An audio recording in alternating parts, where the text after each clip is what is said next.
ครับ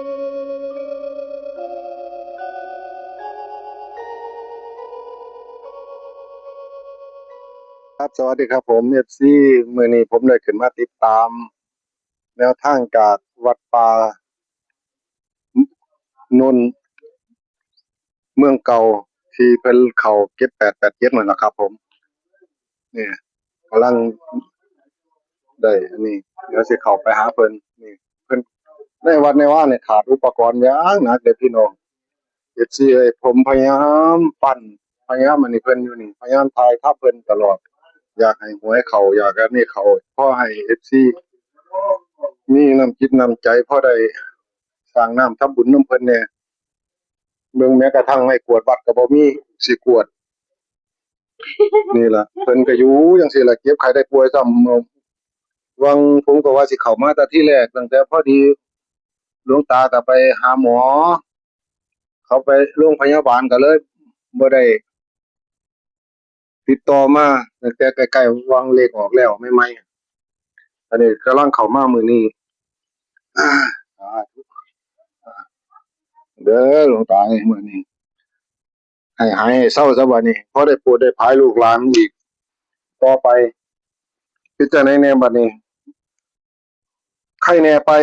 หาหมอมีหยังก็ไข้คือเก่าอยู่ก็ไข้กว่าเก่าอยู่มันก็ต้องไปที่หาไปฟังผลนี่อ๋อคนอยู่ทางพุ่นดอกว่าสิมาหาไปอะโอ้โฮคนทั้งสองห้องเมืองพ้นพุ่นน่ะเข้าโรงบาลอำเภอหนองสองห้องนี่อ๋อเออเข้า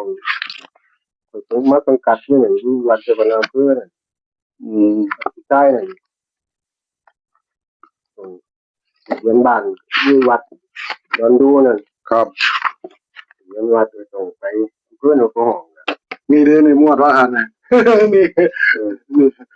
นี่เด้อนี่ผมซื้อผมลงไปนี่78 7812นำแม่นบ่ล่ะกลับไป79นี่นี่ๆๆโอ้FC เบิ่งฉลาดเนาะเอ้าก็ผมก็ตัดให้จังซั่นแหล้วเห็นบ่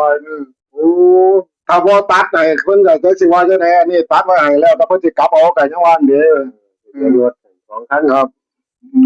พอเขียนไว้ทั้ง2คันเลยเนาะครับผมเขียนไว้ทั้ง2คันนั่นแหล้ว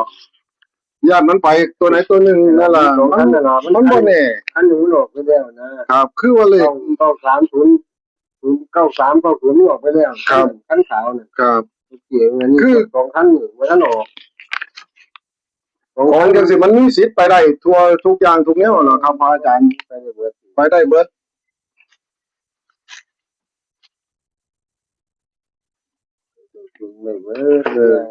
แล้วแต่มันสิเป็นไปแล้วถึงบุญถูกก็จักไปได้เด้อครับของมันนี่ก็ได้ว่ามันให้โยมฟังของทุกมื้อก็ยังบ่ได้เด้ทะเบียนรถก็ขอให้ฟังทุกมื้อโยมก็ยังบ่พากันอันนี้อยู่เรื่องกันคือเก่าน่ะว่าแล้วก็คาดมันสิบ่ได้ซื่อๆดอกพระอาจารย์หลังเข้ามาแล้วคนก็เฮ็ดจังได๋ได้เนาะธรรมดาก็บ่ได้ดอกมันก็คาดมันสิบ่ได้ครับตัวอยู่ก็เขียนไปแท้ๆให้ไปซื้อตามตัวก็ยังบ่ถูกเนาะครับผมแต่ไปพอทางเอาคนอื่นซ้ำเลยนะฝากเพิ่นไปซื้อซ้ำนั่นน่ะเจ้าของก็เลยไปญาติกันงัวอะไรงัวพุ่นก็เลยบ่ได้ซ้ำจังนั้นน่ะลากฝากเข้าไปโยมฝากเขาไปซื้อซ้ำเดี๋ยวลงไปยังอยู่ไปซื้อแต่ว่าฝากเข้าไปเลยเวลางัวก็เนี่ยงัวกินข้าวกินนู่นบ่ได้ซ้ำนี่แหละผมจำได้ว่ามีแต่ลายมือผมน่ะเขียนเองเพราะว่าหลวงตาก็บอกรายละเอียดมันก็เจ็บเอาเขียนเอามาลองของแข็งอยู่นี่มันเขียนไว้3ตัวทั้งเบิดนี่ก็สิใครอยู่เนาะ387 378เนาะครับทะเบียนทั้ง2คันนั่นโอ้ไอ้คลิปนึงผมเขียนไว้อยู่ตัวว่ามันมีคลิปนึงอีก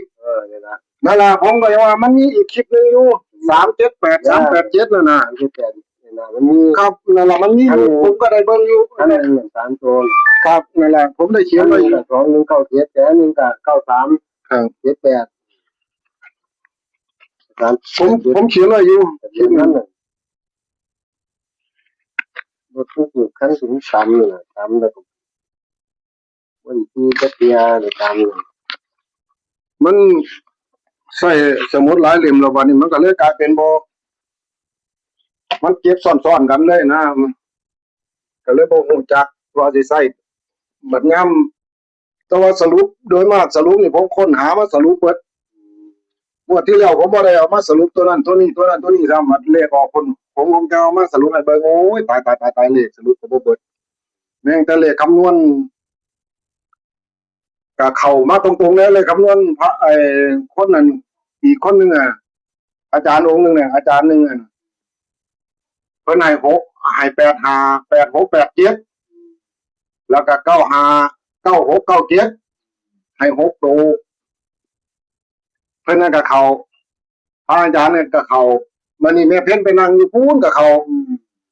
ว่าซั่นดอกถ้ามันเข้ากันจังซี่มันก็พอไปได้เด้เนาะก็สิได้ตามเบิดล่ะบัดนี้จุดไหนก็ดี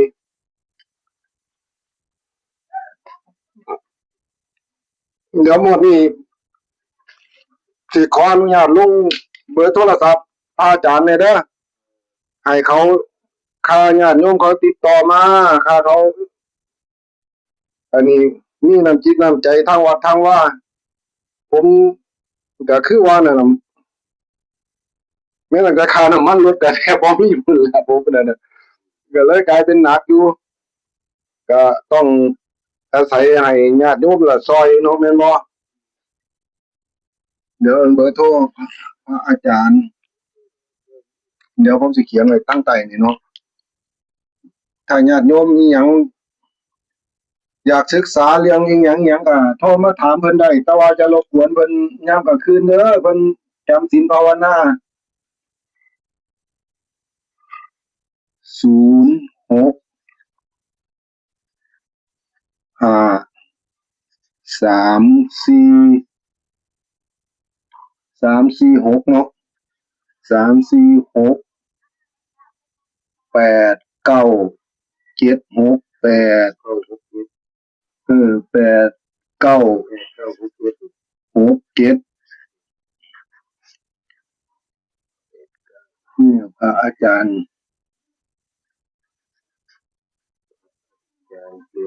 อาจารย์ช่วยตัวคุณตายเลยเดี๋ยวมันก็ตัวคุณตายด้วยอาจารย์จวนจอวะน้อวอนอจวนเนาะพระอาจารย์จวน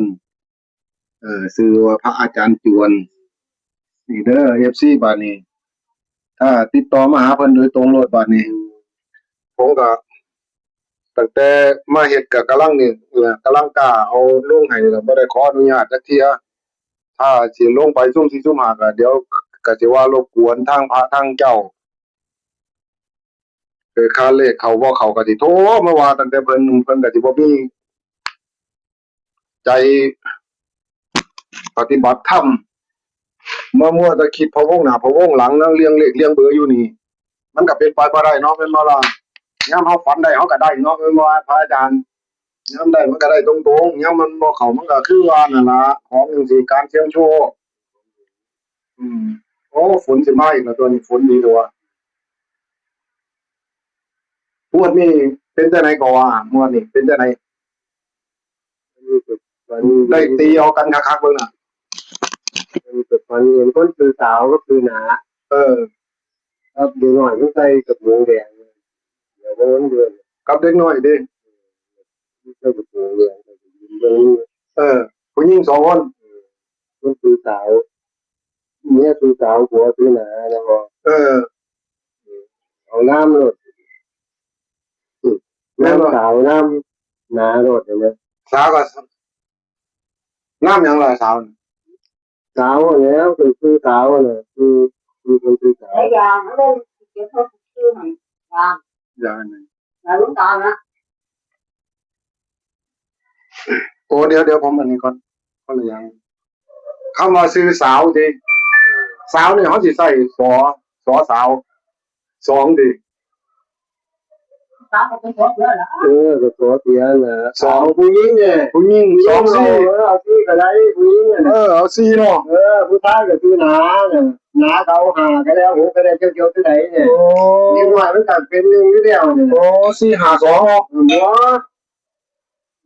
สองก็ได้หนึ่งต้องหนึ่งเนาะนิดหน่อยเนี่ยหน่อยผู้หญิงเนี่ยสาวข้ามหนาก็เป็นหน่อยโน้นหนึ่ง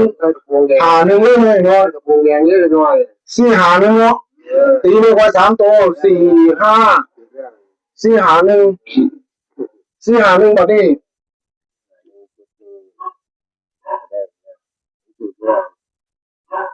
มันอยู่กับสี่หนึ่งสี่สอง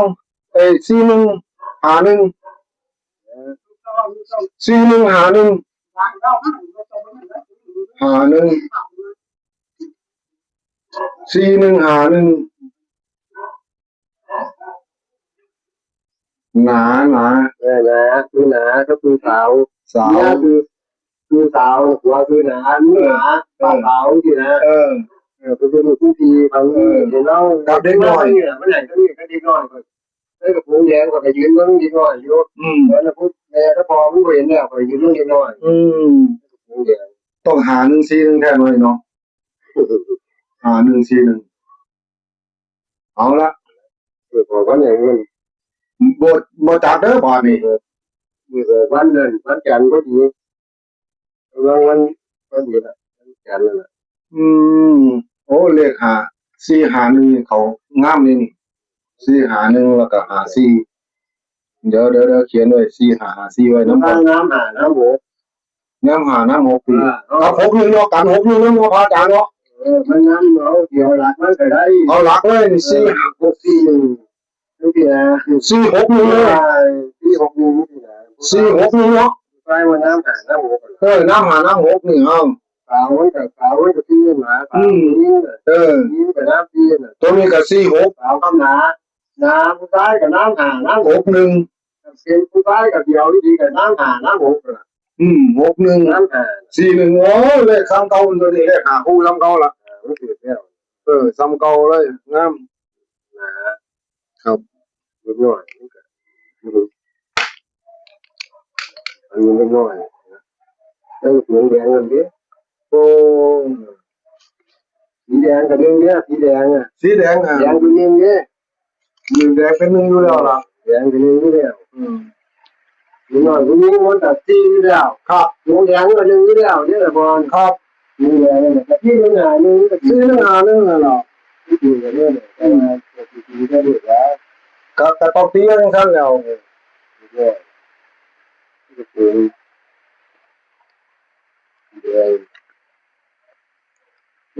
นี่มั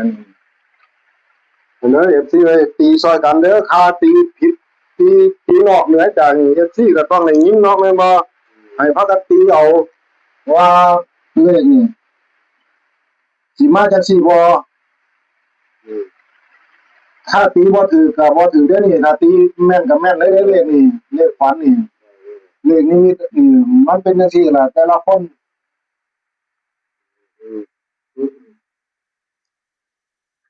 ถ้าเบิ่งว่ามันสิถ้าเฮาตีเป็นนี่มันเข้าคู่รอบพุ่นเนี่ยที่อยู่นี่เอาบ่ได้เพราะเป็นซื่อๆเนาะเอาบ่ถือเอาบ่อันนี้ซื่อๆเขาผมมาเขียนให้ว่านึงแต่มันปากบ่ได้เลขที่3นั่นน่ะมันออกที่3ตรงเลยพอก่อนคือเว้ามื้อนั้นก็แก้อยู่เลยมันก็เว้าบ่ออกเนาะที่3เขาเขียนให้บ่สิเอาตัวเลขมื้อนั้นนะเดี๋ยวถ้าจังไหนก็ไปมั่วเลยนะมื้อละประมาณวันที่26 27พุ่นเนาะพระอาจารย์เนาะคงยังสิขึ้นมาเบิ่งอีกเนาะจักรอบนึงถ้ามันเปลี่ยนก็คือเปลี่ยนแต่บ่เปลี่ยนก็แล้วไปเนาะข่าวเพิ่นมาย้ำอีกมันมาเปลี่ยนมันก็เปลี่ยนถ้ามันบ่แม่นมันก็ฝันเกี่ยวกับมื้อนี้คือเก่าบ่แม่นบ่แม่นถ้ามันออกมันก็เกี่ยวกับมื้อนี้คือเก่าเกี่ยวกับผู้ชายเด็กน้อยอยู่ตลอดคือเก่าครับมันก็เป็นน้ำเป็นหยังไปคือเก่าครับมันเกี่ยวกับมื้อนี้คือเก่าแหละเอาบ่เลขอยู่ในนี่มีสิทธิ์ไปทั้งบนทั้งล่างเด้อ FC เบิ่งเอาเด้อกลับตัวเอาเพราะว่าเลขผีเฮาตีเลขนี่เฮาบ่ฮู้ว่าสิตีหลักหน่วยจังได๋หลักร้อยตัวไหนเนาะแม่นบ่ เออเดือนเจ็ดเดี๋ยวมีปีหน้าเดือนหมดครับมันเคยออกเนี่ยอืมเคยออกสูงอืมเดือนออกที่ผ่าอะไรวะเดือนนี่แหละถ้าเบิ่งเอาเลขงวดนี่เลขงามเด้เลข461 451 461 451นี่ยืนเขาพญานาคกับเด็กน้อยไว้เป็นหลักแต่ว่าผู้หญิงนั่นเอาไว้เป็นหลักร้อยเลยนั่นคือว่าคอยยืนมองเล็กน้อยแต่ว่าผู้นี้โมเมกันบ่เห็นแล้วคอยก็ยืนมองเล็กน้อยอืมน้อย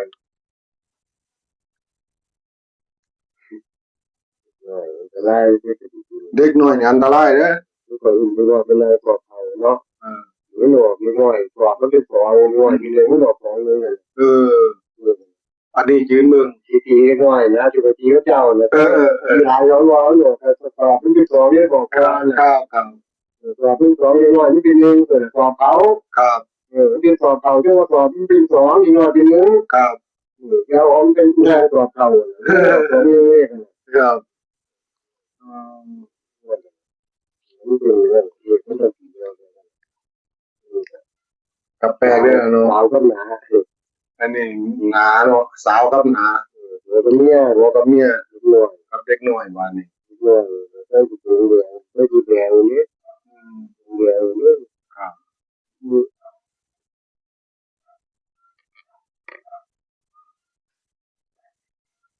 เอ๊ะทั้งอยู่ตรงอยู่กระบวนมันเรียกว่าไม่เคยฟังเงินเขาที่เสียโอ้สาวพวกนี้หนาแล้วก่อนฟันเงินจะจ้อยที่ตายไปแล้วครับอย่างเรียกจะจ้อยที่ตายไปเออก็ทั้งตายแต่ว่านี่เป็น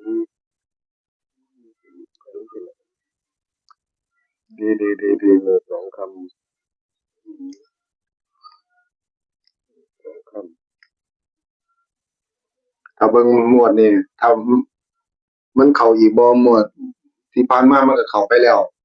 7 8 8 7เข้าไปแล้วเรื่องรถถอยหลังำแต่หลังรถถอยหลังมันถอยเองว่าเตียงว่าอย่างมันถอยนั่งขึ้นมันถอยว่าอย่างนี้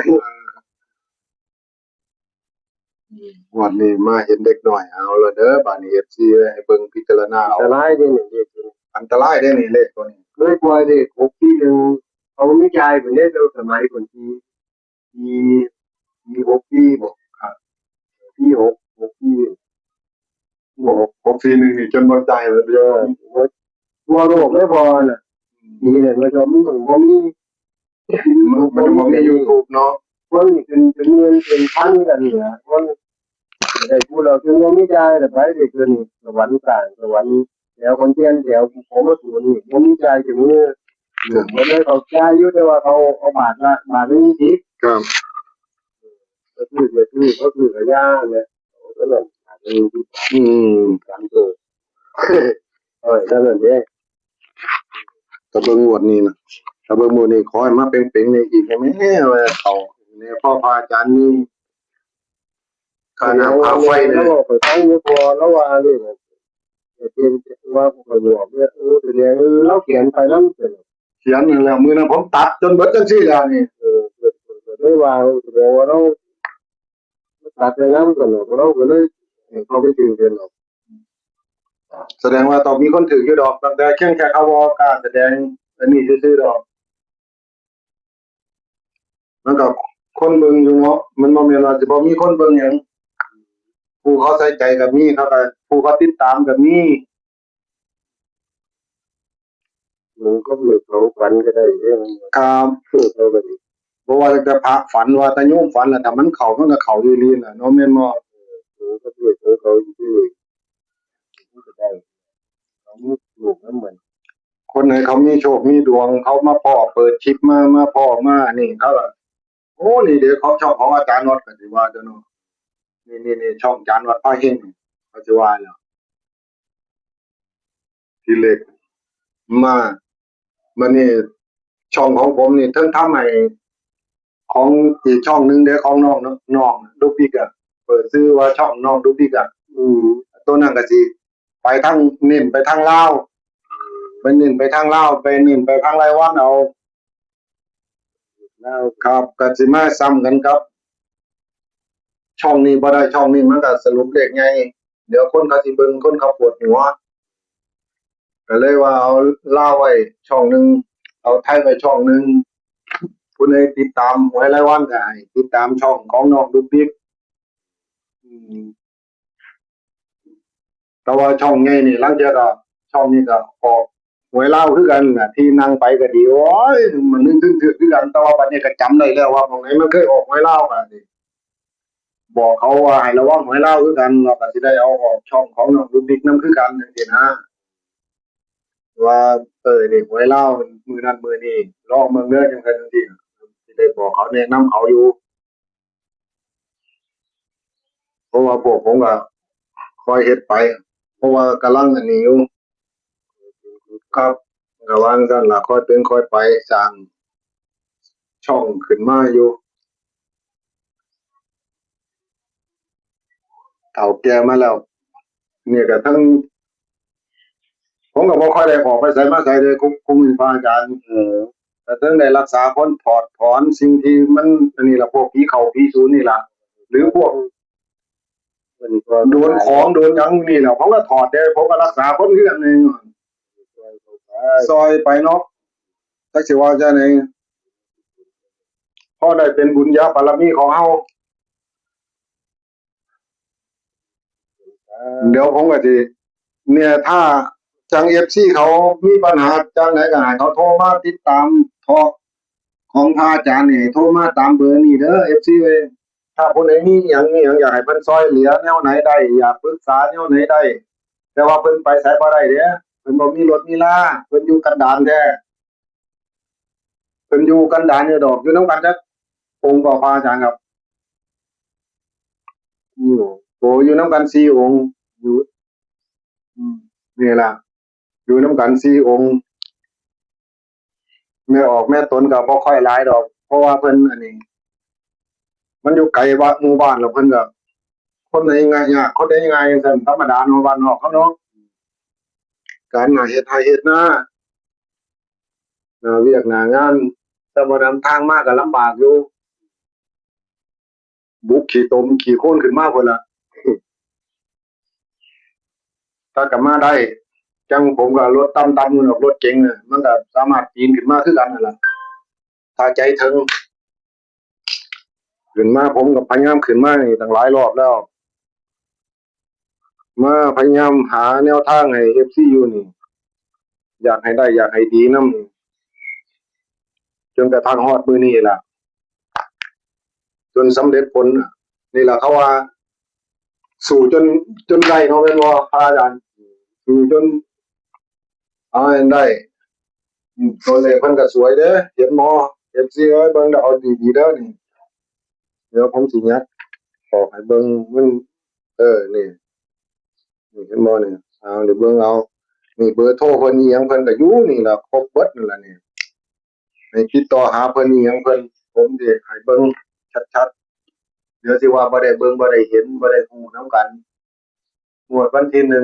1มิถุนายนนี่1/6/69จงขอให้ FC พิจารณาเอาทุกสิ่งทุกอย่างอยู่ในนี้แหละที่เพิ่นฝันก็เห็นผู้หญิงกับผู้ชายกับเด็กน้อยให้ไปตีเอาหรือว่ามันสิไปทางฝ่ายสามคนซะเหรออาจารย์เออคน3คนติของของแม่ผมเมียนก็เห็นแล้วมันก็ ผัวเมียเห็นแล้วก็หายไปอีกก็เห็นแต่เด็กน้อยก็ได้ยินมือเด็กน้อยโอ้ก็เลยได้ยืมมือเด็กน้อยหนังว่ามันก็ใส่กระโปรงแดงนั่นล่ะอืมตีไผเขาไผได้เด็กน้อยบ่ได้อย่างนี้นะอืมว่าแต่ก็ตีเด็กน้อยมันก็ว่าเขาตีมันก็พ่อกับแม่มันบ่พ่อแม่มันดอกแต่ว่าเด็กน้อยเด็กน้อยเขามันเป็นบ่แม่นบ่รู้ผู้ใดตีเด็กน้อยล่ะมันว่าบ่เกินนี่ดอกเนาะถึงใส่ชุดบ่แดงเกินนี่ดอกเลยบ่เกิน1ดอกใส่ชุดแดงเลขบ่เกิน1ดอกโอ้เนาะไปนี่เขาว่าเกินดอกเขาไปนั่งอยู่เขาอ้ายข่อยเห็นบ่นี่ตีเด็กน้อยอยู่ เอ กับ อ น้องน่ะเออการพ้นมันที่ท้ายข่อยน่ะมันก็บอกเลยแตกเย็ดเนี่ยมันบ่ล่ะสิได้ที่บอกมันออกกันที่ พี่น้องใหญ่ก็เก้าเจ็ดแปดเจ็ดพี่บอกถ้าพี่น้องน้อยก็โหคิดว่า พี่น้องการควรมีใช้ข่อยที่เพิ่นเอาพระเจ้าครับไปบ่รอดดอกเนาะหนึ่งนี่เนาะ เจ็ด หนึ่งไปบ่รอดดอกเนาะ พี่น้องก็เลยเจ็ดแปด ผู้ใดมั่นใจในก็ก้อนหนึงไว้โลดนี่เนาะไว้เนาะก้อนหนึงติดเลยนี่อืมแสดงว่าเลขหนึ่งมาแห้งไว้ต่างคนต่างอันนี้เลขหนึ่งบาดนี้ก็สิบ่มีหยังหลายแล้ววะบาดนี้เนาะท้ายสุดนี่ก็ขออย่าลืมเป็นกำลังใจให้หลวงตาทางวัดทางวาเด้อพี่น้องเอ้ย FC สุขุมสุขคนก็ดี ผมก็บ่มีหยังสิได้ต้อนรับต้อนฝากก็มีตั้งแต่แนวจังซี่แหละที่ให้เป็นกำลังใจให้กันซึ่งกันและกันมาหาแนวทางนำหลวงตาให้พอมีโชคมีลาภนำกัน อย่าลืมเป็นกำลังใจกดไลค์กดแชร์ให้ผมติดตามไว้ทางช่องของอาจารย์วัดพระเฮงแล้วก็ติดตามทางช่องของน้องดุกดิกฝากช่องน้องดุกดิกไว้ด้วยถ้าเพื่อเป็นหวยรายวันหรืออิหยังก็ได้เข้าไปเบิ่งกดไว้กดติดตามไว้เดี๋ยวมันสิอันนี้เด้งขึ้นให้เห็นเวลาสำคัญแต่ว่าเลขเล่าเข้ามาตลอดได้ปล่อยออกไป3คลิป4คลิปเนี่ยครับมาเนี่ยผมก็ขออำลาพระจากให้หลวงตาเพิ่นได้พักได้พรเพิ่นเนื่องจากเพิ่นก็มาจากหาหมอเมื่อวานนี่เองให้เพิ่นได้พักได้พรครับผมสวัสดีครับผมสวัสดีครับ